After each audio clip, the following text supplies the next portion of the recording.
बिस्मिल्लाहिर्रहमानिर्रहीम। जी फेलोस, आइए आज का लेक्चर शुरू करने से पहले रब्बुल जलाल की बारगाह में एक दफ़ा फिर मुल्तजी हों कि मौला करीम हमें ऐसे सजदों की तौफीक अता फरमा कि जिससे खिदमत खलक का जज्बा बढ़े। डी फेलोस, आज जो टॉपिक हम टेकअप करने जा रहे हैं वो है 5 schedules of CRPC and their significance. Dear fellows, पहले हम ये देखेंगे कि 5 शेड्यूल्स क्या हैं और सीआरपीसी के अंदर कौन से सेक्शन जो हैं जो शेड्यूल के साथ डील करते हैं और इन शेड्यूल्स के अंदर क्या चीज़ें मेंशन्ड हैं और इनकी अहमियत क्या है। डी फेलोस, अगर हम पहले शेड्यूल की बात करें तो पहला शेड्यूल जो है वो रिपील हो चुका है। दूसरा शेड्यूल जो कि इंतहाई अहमियत का हामिल है, इसके 8 कॉलम्स हैं और बेसिकली इस शेड्यूल के तहत हर स्टूडेंट ऑफ लॉ को बहुत सारी चीज़ों का मालूम पाता है और इसके साथ साथ बहुत सारी चीज़ें ऐसी हैं जो कि इस शेड्यूल के तहत चेक की जा सकती हैं। मिसाल के तौर पे कि एक अगर ऑफेंस है वो कॉग्निजेबल है या नहीं कॉग्निजेबल, वो शेड्यूल से हमें पता चलता है। बेलेबल है या नॉन बेलेबल है, इस शेड्यूल से पता चलता है। इसी तरह वारंट इशू होने हैं, समन इशू होना है, इससे पता चलता है। ऑफेंस कंपाउंडेबल है, नॉन कंपाउंडेबल है, इस शेड्यूल से हमें पता चलता है। इस की पनिशमेंट जो पीपीसी के अंदर दी गई है वो भी यहाँ पे टेबुलेटेड फॉर्म के अंदर बयान कर दी गई है और उसका पर्पस जो है वो ये है कि आगे ये पता चल सके कि कौन सी अदालत ने इस ऑफेंस की पनिशमेंट के हवाले से इस ऑफेंस को ट्राई करना है। तो टोटल इस शेड्यूल के 8 कॉलम्स हैं। पहला कॉलम जो है वो सेक्शंस को डील करता है, दूसरा कॉलम ऑफेंस को डील करता है, तीसरा कॉग्निजेबिलिटी को डील करता है, चौथा वारंट इशू होने हैं, समन इशू होने हैं ऑर्डिनरीली या फर्स्ट इंस्टेंस में, उनसे डील करता है। बेलेबिलिटी के मतलब 5वां कॉलम डील करता है, छठा कंपाउंडेबिलिटी के मतलब डील करता है, 7वां पनिशमेंट के हवाले से और 8वां जो है वो कोर्ट की कॉग्निजेंस और जुरिस्डिक्शन के हवाले से डील करता है। इस तरह ये 8 कॉलम्स हैं। अब डी फेलोस, इस कॉलम को जब हम मुकम्मल तौर पे परूज करते हैं तो हमें ये पता चलता है कि पहले तो 511 सेक्शन पीपीसी के दिए गए हैं जिनकी ये तमाम चीज़ें चेक करने के लिए ये जो शेड्यूल है इसको चेक किया जा सकता है।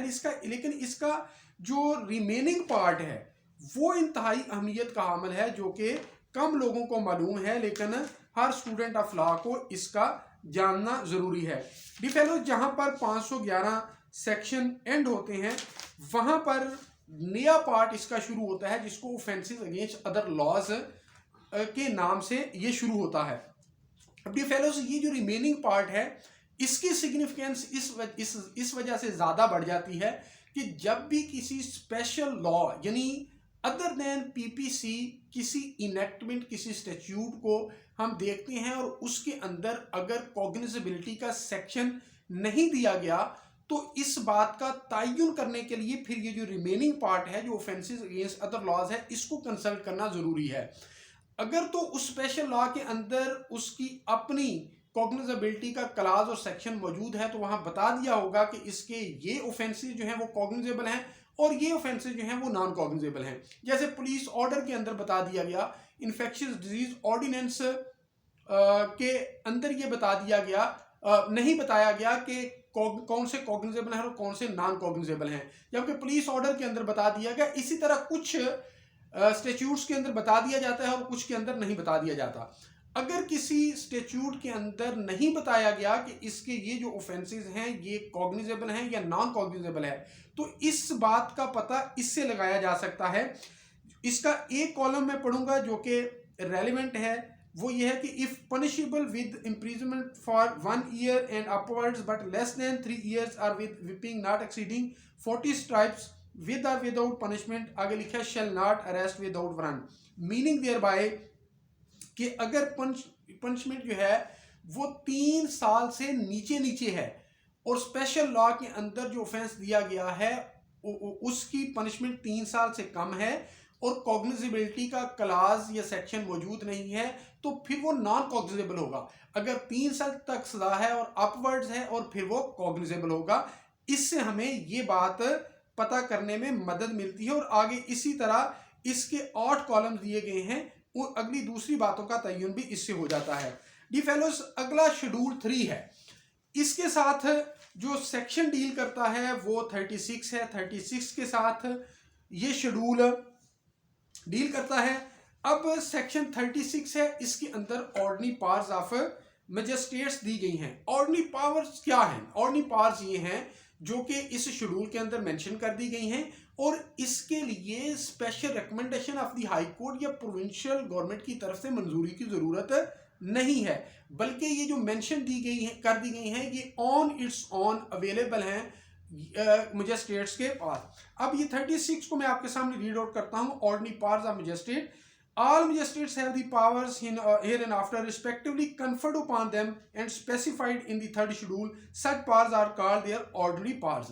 ये फेलोज, इस हवाले से पास पेपर्स में सिविल जज के एग्जाम में भी पूछा गया कि discuss in detail ordinary powers and special powers of magistrates with reference to the section 36, 37 and schedule 3 and 4.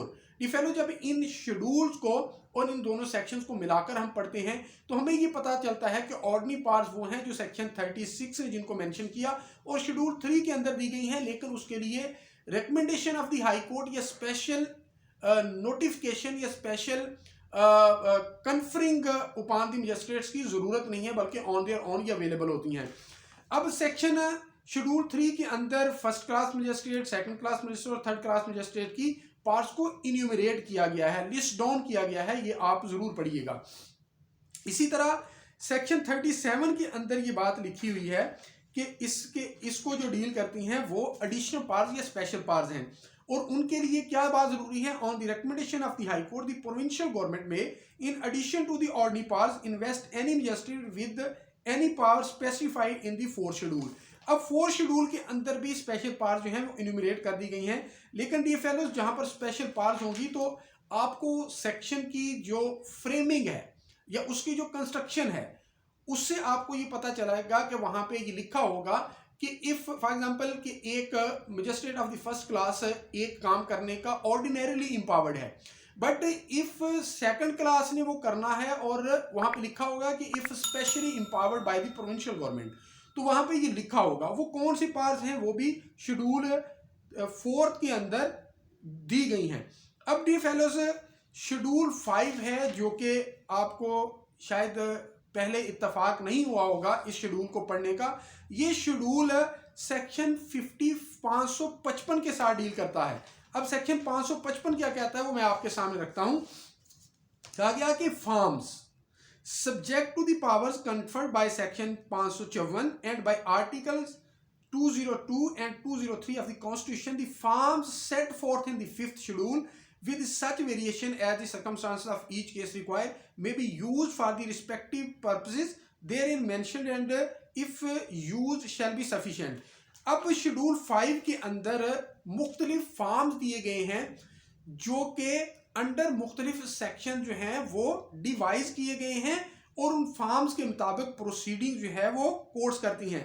जैसे summon to an accused person section 68 के तहत, तो इसका एक स्पेसिमन दिया गया है, ये देखें इसका एक स्पेसिमन दिया गया है। इसी तरह प्रोक्लामेशन इशू करने का एक स्पेसिमन दिया गया है, वारंट ऑफ अरेस्ट का एक स्पेसिमन दिया गया है, इसी तरह अटैचमेंट ऑफ प्रॉपर्टी का एक स्पेसिमन दिया गया है, so on and so fourth. ये सारे के सारे ऑनवर्ड्स शेड्यूल 5 के अंदर वो फार्म्स दिए गए हैं, स्पेसिमन दिए गए हैं जो मुख्तलिफ सेक्शंस के तहत प्रोसीडिंग जो है वो कोर्ट करती है, क्रिमिनल कोर्ट करती है। तो डी फेलोज ये 5 शेड्यूल थे जो कि बीइंग स्टूडेंट ऑफ लॉ या आप अगर कंपटीशन की रेस में हैं तो आपके लिए जानना बहुत ज़रूरी थे।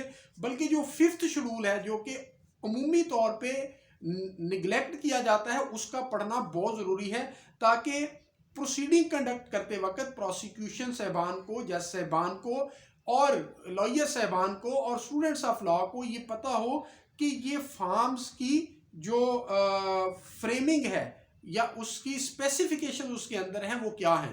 तो डी फेलोस, उम्मीद करता हूँ आज का लेक्चर आपको पसंद आया होगा। बहुत शुक्रिया।